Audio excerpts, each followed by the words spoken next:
Olá! Esta videoaula terá como temática uma ferramenta da sedimentologia muito utilizada desde o começo do século XX até hoje, os minerais pesados. Veremos os conceitos principais e alguns exemplos de uso e aplicações.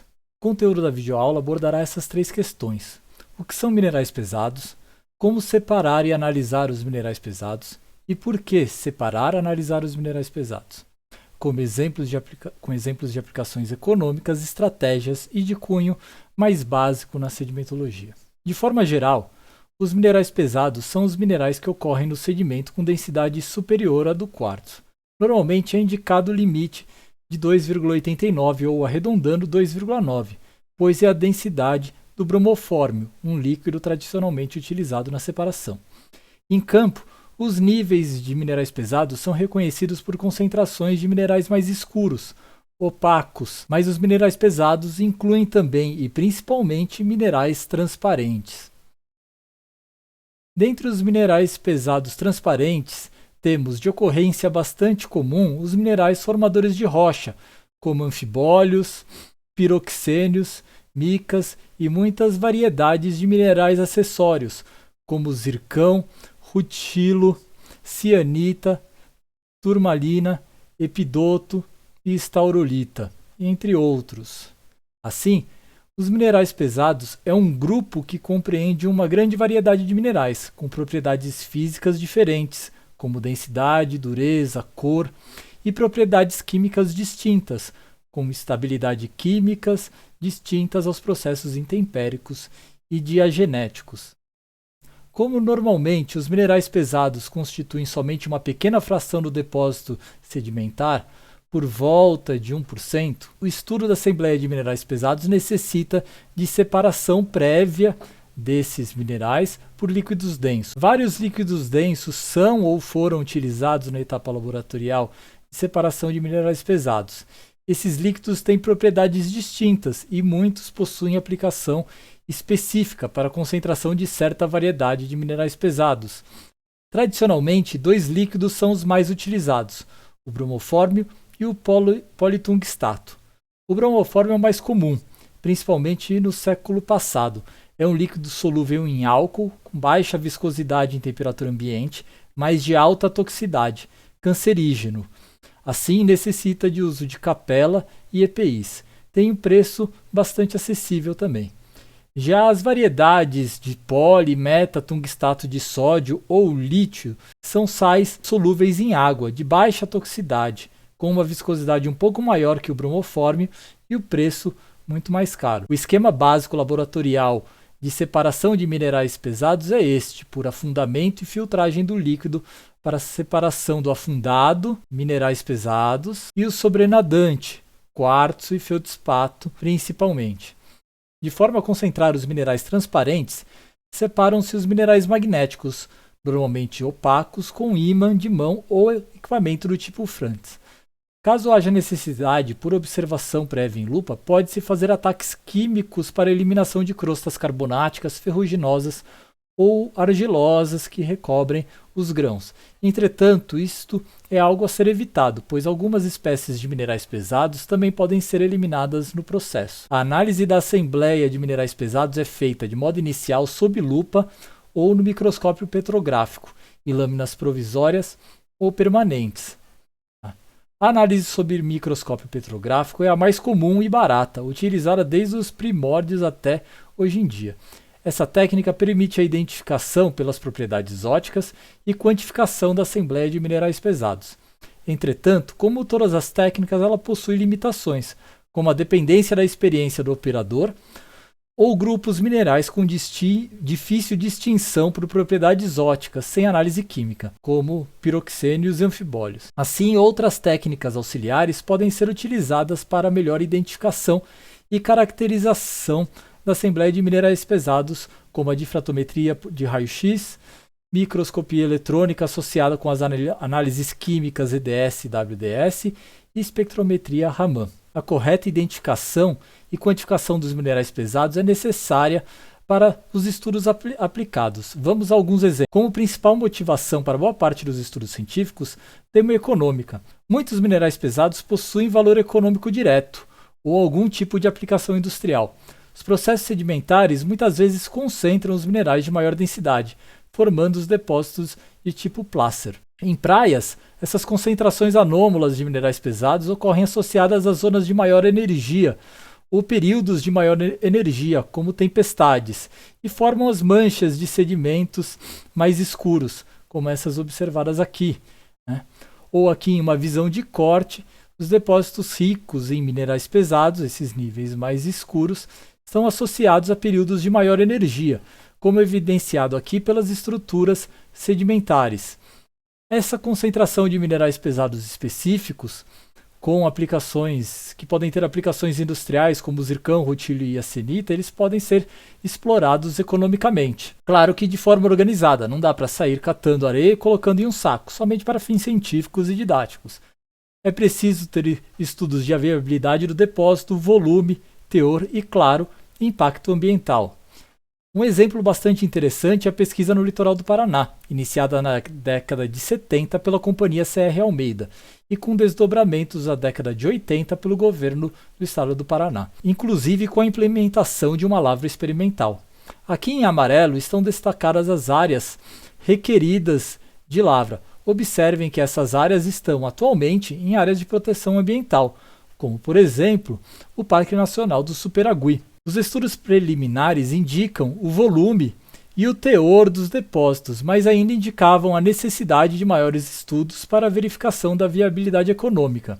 Como sabem, as lavras de extração não foram implementadas no litoral do Paraná, mas em alguns locais, estudos preliminares levaram à implementação de lavras, como aqui na Paraíba, para a extração de ilmenita e rutilo para pigmentação, zircão e cianita para uso em refratários e ou cerâmica. Outro exemplo interessante é o caso de Guarapari, no estado do Espírito Santo.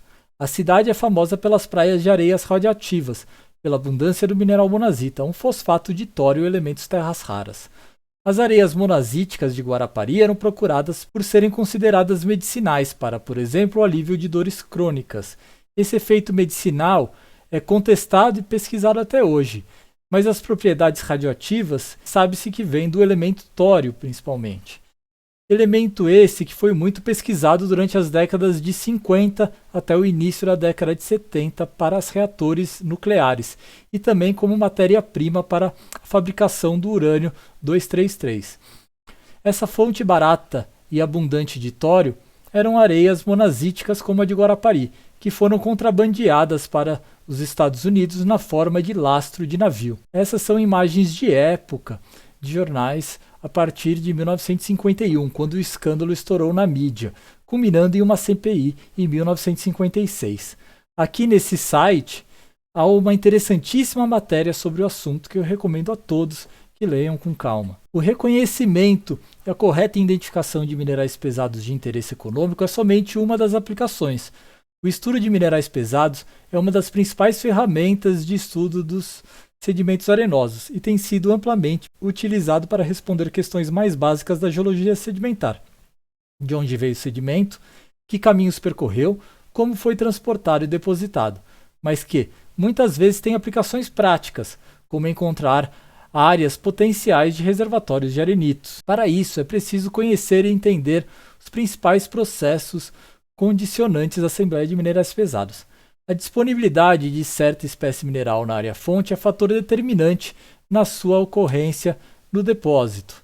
Entretanto, os processos intempéricos, hidrodinâmicos no transporte e de deposição influenciam a persistência e abundância dos diferentes minerais pesados nos depósitos e influenciam significativamente na assembleia de minerais pesados. Isso ocorre pela grande variedade de minerais pesados e a diversidade em suas propriedades físicas e químicas. Os litotipos área-fonte, por exemplo, são preponderantes no fornecimento dos diferentes tipos de minerais pesados. Rochas metamórficas, rochas ígneas básicas ou ígneas ácidas possuem assembleias mineralógicas únicas e, assim, uma fertilidade distinta para cada espécie mineral.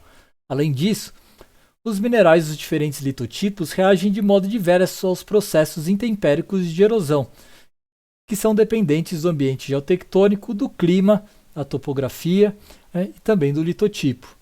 Assim, os estudos pioneiros sobre controles na assembleia de minerais pesados se preocuparam em analisar o grau de persistência química das diferentes espécies de minerais pesados. A persistência química, aqui neste caso, é um misto de resistência ao intemperismo e à dissolução intraestratal, um processo pós-deposicional diagenético. Tal fato ocorre pois os muitos estudos iniciais se focaram em arenitos de diferentes idades, e foi observado que arenitos antigos tinham sistematicamente uma quantidade menor de espécies de minerais pesados que os mais novos. Exceção clara à regra são os depósitos pré-cambrianos, mas aqui há influência de processos altígenos ou metamórficos de baixo grau. Uma ordem de persistência de minerais pesados foi então proposta, liderada por um trio famoso, o ZTR, zircão, turmalina e rutilo, passando por uma ampla variedade de minerais até os menos persistentes, como os minerais dos grupos piroxênio e anfibólio. Esta ordem de classificação evoluiu para agrupamentos de minerais com comportamentos referente à estabilidade química e também foi incorporada a estabilidade física, a quebra e a abrasão semelhantes. Então é bastante comum a citação desses grupos de minerais pesados em estudos: os ultraestáveis, os estáveis, moderadamente estáveis, instáveis e muito instáveis aqui, como a olivina. Reparem que aqui não aparecem toda a diversidade de minerais pesados existentes, mas somente os mais comuns. Esse paradigma de critério de persistência química é utilizado e testado até hoje em dia. Aqui, um trabalho que estudou um furo de sondagem na Baía de Bengala, Índia. É nítida a diferença da assembleia de minerais pesados do topo e da base do testemunho, que em um primeiro momento poderia ser atribuída a uma variação da área-fonte. Entretanto, pela análise sistemática, observa-se um constante enriquecimento relativo de minerais estáveis, como a granada, e ultraestáveis, o ZTR, e a diminuição da abundância relativa de minerais instáveis e moderadamente instáveis, como o epidoto e o anfibólio, resultado do processo de dissolução intraestratal. Já os efeitos da hidrodinâmica durante o transporte e deposição na assembleia de minerais pesados é estudado desde o começo do século passado. Aqui um gráfico do importantíssimo estudo de Ruben, em 1933, onde ele constatou que os minerais pesados de densidades diferentes possuem diferentes distribuições de tamanho. O tamanho médio dos minerais para uma mesma energia de fluxo varia de acordo com a densidade. Essa diferença de tamanho médio observada em relação ao quartzo, para a magnetita ou turmalina, é o chamado equivalente hidráulico. Um grão de magnetita, que é mais densa do que o quartzo, tem tamanho médio inferior que o do quartzo em aproximadamente 1 φ, em condições de energia hidráulicas equivalentes. Alguns trabalhos mais recentes trouxeram uma roupagem mais moderna a esse conceito. Em inglês é o size shift, com refinamento matemático e entendimento mais a fundo dos processos, muitas vezes levando a forma e o hábito dos minerais em conta também nesses cálculos. Todos esses processos condicionantes da assembleia de minerais pesados podem ser utilizados para um melhor entendimento da dinâmica sedimentar. Trago aqui como exemplo o caso da região da Ilha Comprida, sul do estado de São Paulo. A Ilha Comprida é uma barreira arenosa de quase 70 km de comprimento por 5 km de largura. É muita areia. Uma das questões mais básicas é de onde veio essa areia, quais os caminhos que ela percorreu até ser incorporada na Ilha Comprida. Uma fonte óbvia, e a hipótese inicial, é o rio Ribeira de Guape, que drena toda uma região, aqui desde o Paraná até o sul de São Paulo, e desemboca a NE da ilha. Essa areia pode e é retrabalhada pelos processos costeiros, pelas ondas principalmente. E nessa região temos 2 sistemas de ondas atuantes. Um de tempo bom, com ondas vindo de NE, que transportam os sedimentos para SW, por um processo chamado de deriva litorânea. Mas também há um vetor para NE, relacionado com as ondas de tempo ruim, as ondas de sul associadas a frentes frias. Na Ilha Comprida, vários tipos de minerais pesados já foram identificados em estudos prévios. De forma geral, os componentes maiores, mais de 5% em abundância, marcados com X, possuem pouca variação. Já a identificação de minerais traços, aqui com TR, é bastante variável. Há uma clara identificação equivocada da clorita no estudo pioneiro de Petri Sugil em 73, e provavelmente é horblenda, porém identificadas, né, de modo abundante em todos os outros trabalhos.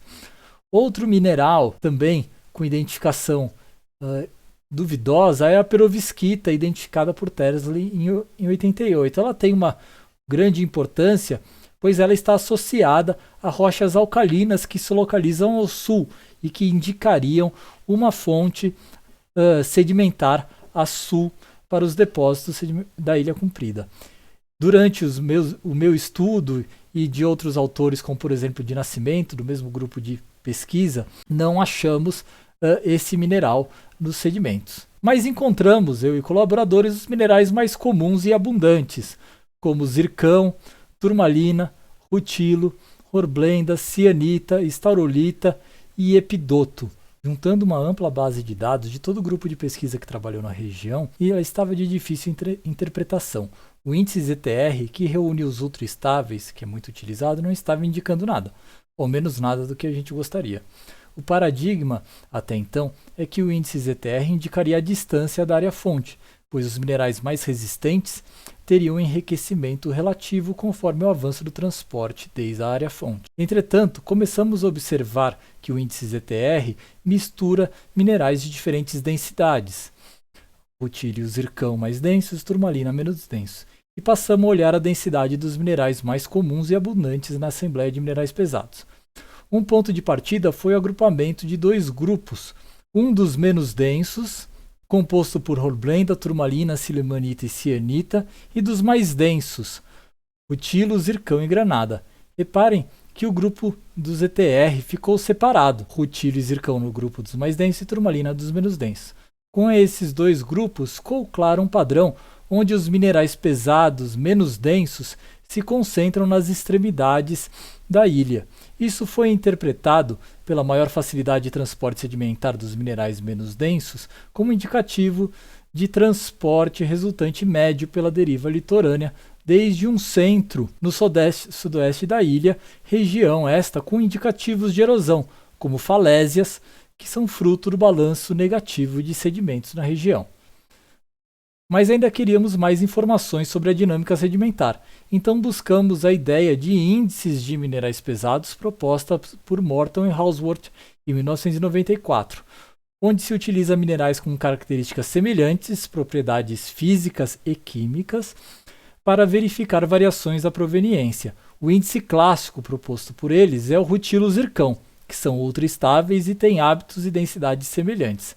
Assim, variações na sua abundância relativa não estariam associados a processos hidráulicos, e sim com variações na área-fonte. Também propusemos uma variação desse índice entre os minerais ultraestáveis zircão e turmalina. Com densidades contrastantes, variações na abundância relativa entre esses minerais teriam relação com a hidrodinâmica e, assim, com a distância do transporte sedimentar. De fato, o índice turmalina-zircão tem distribuição muito semelhante com os mapas dos grupos de mais densos e menos densos, reforçando a indicação de transporte sedimentar a partir de uma zona no sudoeste da ilha. Já o índice de proveniência rutilo-zircão traz uma variação longitudinal mais constante. Isso foi interpretado que a influência da proveniência das areias oriundas do rio Ribeira de Coape, com foz localizada a nordeste da ilha, tem importância relativa variável ao longo da ilha. A outra fonte de sedimento possível é o da plataforma continental, que seria constante por toda a ilha. Com base na análise de minerais pesados e complementada com outras fontes de dados, como análises granulométricas e feições de relevo, como cordões litorâneos, tipos de dunas, chegamos a um modelo de origem e transporte de sedimentos no sistema da Ilha Comprida. O rio Ribeira de Guape é a principal fonte primária de sedimentos, oriundo aí das rochas da bacia. Entretanto, há uma fonte secundária de sedimentos da plataforma continental interna. Essas duas fontes fornecem sedimentos que são retrabalhados ao longo da costa pelos sistemas de deriva litorânea longitudinal, de tempo bom e de tempo ruim, com direções opostas e intensidades relativas variáveis ao longo da ilha comprida, como resultado de fatores como a variação da orientação da linha de costa e a influência local das desembocaduras, que podem bloquear a chegada das ondas. Destaco alguns temas e capítulos de livro que julgo importantes e devem orientar os estudos futuros sobre o tema de hoje. Além de saber o que são minerais pesados, vimos algumas das diversas aplicações de minerais pesados baseadas nos minerais pesados mais comuns e as suas propriedades. Este é o meu contato. Qualquer dúvida ou sugestão pode entrar em contato comigo por e-mail.